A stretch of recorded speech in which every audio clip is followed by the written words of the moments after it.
Hi, everybody. I'm Brittany Lewis with Forbes Breaking News. Joining me now is pollster Bob Ward. Bob, thank you so much for joining me today. Glad to be here. I want to talk about a new poll from the AARP. It was taken from the 44 most competitive congressional districts in the country. Shows a divide between voters. So voters aged 50 to 64 are leaning Republican, while voters 65 and older are leaning Democrat. What can you tell us? What are your takeaways? Right. So the control for the House of Representatives this year is up for grabs. Everyone's focused on the presidential race, and that's rightly so. But who's going to control the House of Representatives after this election is a complete coin toss at this point. 44 most congressional competitive districts in the country, and it's tied at 45 apiece. You're right to point out that older voters, who are going to be the majority of the folks who vote in this election, are divided politically. 50 to 64-year-olds are the most Republican age group we have in our electorate today. Seniors, however, are leaning Democrat in these congressional districts by 5 points.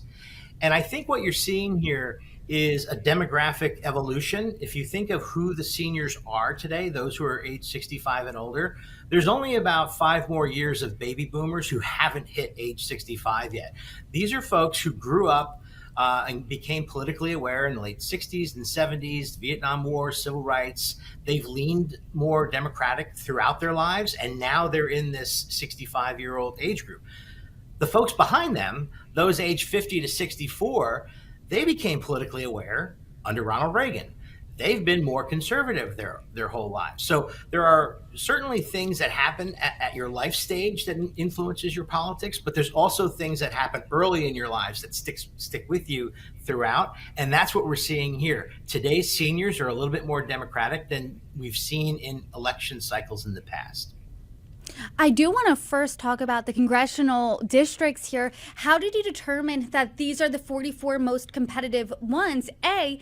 And B, why do you think it's almost flying under the radar in this election that the House is in fact up for grabs?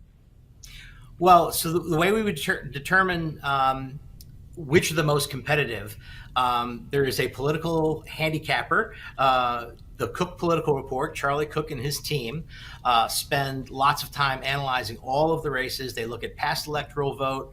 They look at who are the candidates running in districts that will make them competitive. And I'll just say hats off to Charlie Cook and his crew because they nailed it. These districts, which voted, by the way, in 2022, a net Democrat by only 1.5 point margin. And here we're now tied. So a slight regression on the Democratic side, but certainly within the margin of error. And yeah, you couldn't get more competitive than a tied race at 45-45 on these districts. Why do you think it is, in fact, flying under the radar for many Americans that the House is up for grabs? Look, you've got a very unusual presidential campaign, right? You've got an incumbent president and a former president going head to head in a rematch. This just doesn't happen in our politics. And so I think it's taking a lot of the oxygen out of our political space. But that is not to set aside the fact that the control of the House is up for grabs. So I think as we get closer to the election, this will perhaps become more in focus. It's not as sexy as the presidential race for sure, but it is going to be whoever becomes president, whoever controls the House is going to play a big role in how that presidency unfolds. Last week, I was talking to a state director in Arizona from the AARP, and she said that she believes the voting bloc of 50 and above are some of the most powerful voters in this country, and they will be the deciders in this election. Do you agree with her, A? And B, why do you think they are so powerful? I absolutely agree with that. 50 plus voters will decide this election, not just for Congress, but for president and many of the competitive Senate races that are going on around the country. And the simple fact is math. They will make up the lion's share of who turns out to vote in the November election. But there's more to it than that this year. So that's always the case. So 50 plus voters, they're paying attention. They show up and vote. What they're telling us in this survey is that they are super motivated to vote. And that contrasts with voters who are younger than age 50. And the younger you go, the less motivated you are in this particular election cycle to vote. So there's a real question mark. How many voters, 18 to 34, 35 to 49, are actually going to show up? They're really displeased with how things are going in this country. They're not happy with President Biden, even though they're more Democratic. And so they may stay home. And so I think that just overemphasizes why voters 50 plus are so important and why campaigns need to be focused on them. Do you think voters who are younger, the 18 to 34-year-olds, aren't going to be showing out as much? There will be low turnout because this is a 2020 rematch. We haven't seen this. And we saw both of these presidents back to back, and neither of them, during the time of their presidency, were extremely popular.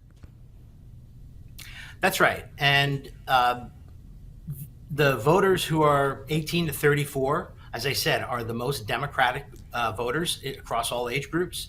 And they are also the most negative towards Joe Biden right now. I think you have to really appreciate how angry younger voters are with the state of the economy. Cost of housing, cost of everything is really impacting their disillusionment with the president.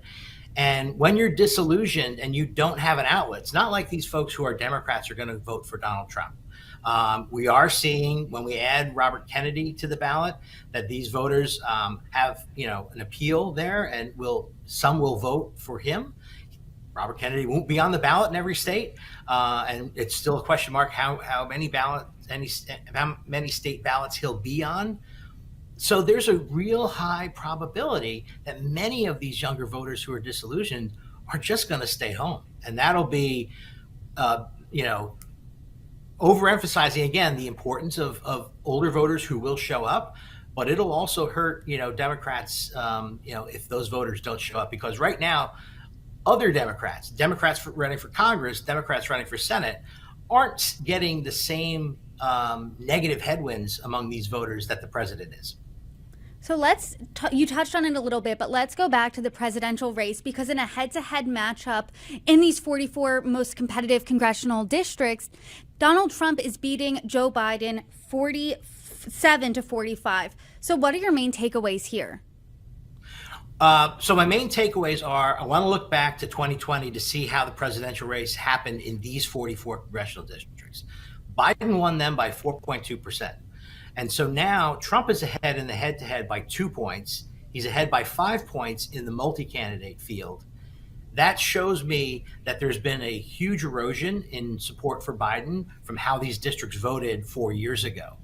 And look, we don't elect presidents by congressional districts, but it's a good analytical point to show what's happening in our body politic right now. And that is a president who's really losing a lot of support. It's not a Democratic problem yet. It's a Biden problem. And that's what we're seeing here. We're also seeing, among the folks we tested in this survey, Republicans in Congress, Democrats in Congress, former President Trump, President Biden. Former President Trump has the least worst numbers out of all those four groups.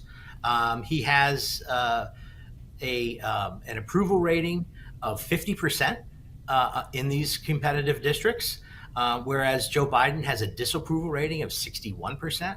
So there is, there's been a change in these districts in terms of how they're viewing folks. Again, these districts went for Biden by over 4 points, and now they're going for Trump for as much as 5 points.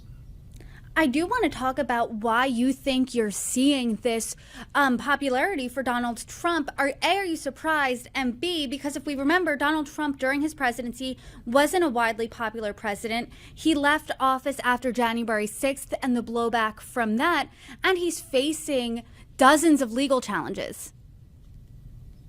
Right. Well, I think, two things are happening here. One, on his personal troubles, I think many of those things have been factored into what people think about Donald Trump for years now. And they're not really changing people's minds. But I think the most important thing is that Donald Trump is not president right now. Joe Biden is. And Americans are really dissatisfied particularly with the economy. There are partisan issues, of course, that Republicans are really excited about, like immigration and border security. But economic issues span the parties, and the president's in charge. And so, when the economy's going well, the president benefits. And when the economy's not going well, he takes the hit. And in this case, Donald Trump is benefiting from not being president right now. And in this poll, you touched on this earlier, when RFK Jr. is thrown into the mix, Donald Trump's lead on Biden widens. Do you think that is solely because of the economy, or are there any other factors there? It is largely due to the economy. And we look at who those voters are who are picking RFK Jr. when we put them in the poll, and it's the younger voters. So we look at voters 18 to 34. The race is nearly tied in these districts, but RFK Jr. and other third-party candidates are getting 25% of the vote. That's who is tending to support RFK. And there's a question whether or not those voters who say that are even going to show up. This is a registering a vote of disillusionment with Biden among folks who are more likely to be Democrats, and they're throwing their hands up and saying, I'll vote for this other guy. They may not vote at all.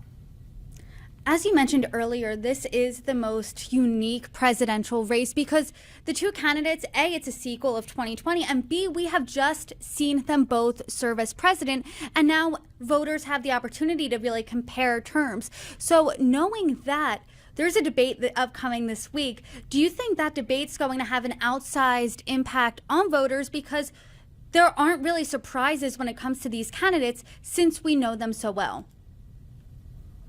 I think it's going to have a big impact, and who knows how it's going to turn out. Everyone should be watching because both campaigns have a lot at stake here, the Biden campaign and the Trump campaign. And so this could, it's so unusual to have a debate this early in a presidential election cycle.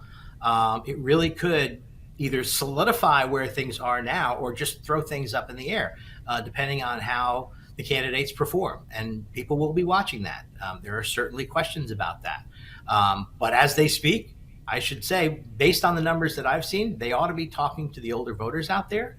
And the seniors, 65 plus, is highly competitive.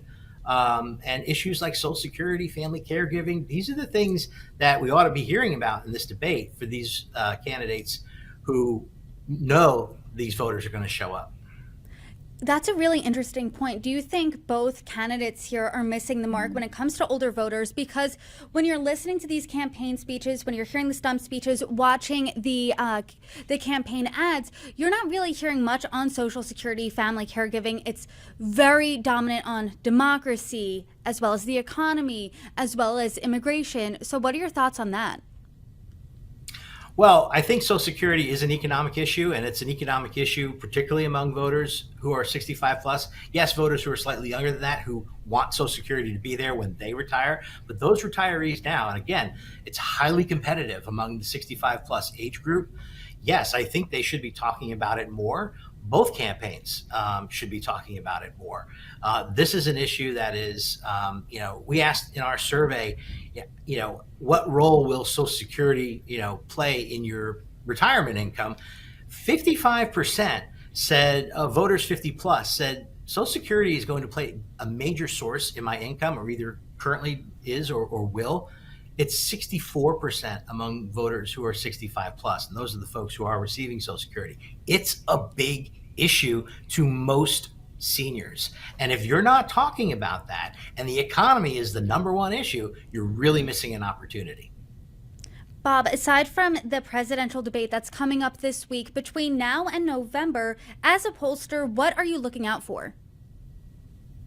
Well, I am going to keep looking at the motivation numbers and making sure that the voters who are older, their motivation numbers will likely stay high. What's happening to voters under 50? I'll be looking at the campaigns to see the issues that they're talking about, and are they taking advantage of the fact that there's going to be an outsized representation of voters age 50 and older? Are they talking about the issues that are important to that age group? Voters 50 to 64 are the most Republican. They're also the most likely to be family caregivers, many of them still taking care of kids while also taking care of aging parents. And it is an opportunity for campaigns to look at that group. And I see the numbers and I say, oh, they're very Republican. There are issues you can talk about, even if you're not a Republican candidate, to reach those people and connect with where they are. So I'll be looking at what campaigns are talking about going forward. Bob Ward, I appreciate your insights today. You're welcome back anytime. I hope you join me soon. Thank you very much for having me.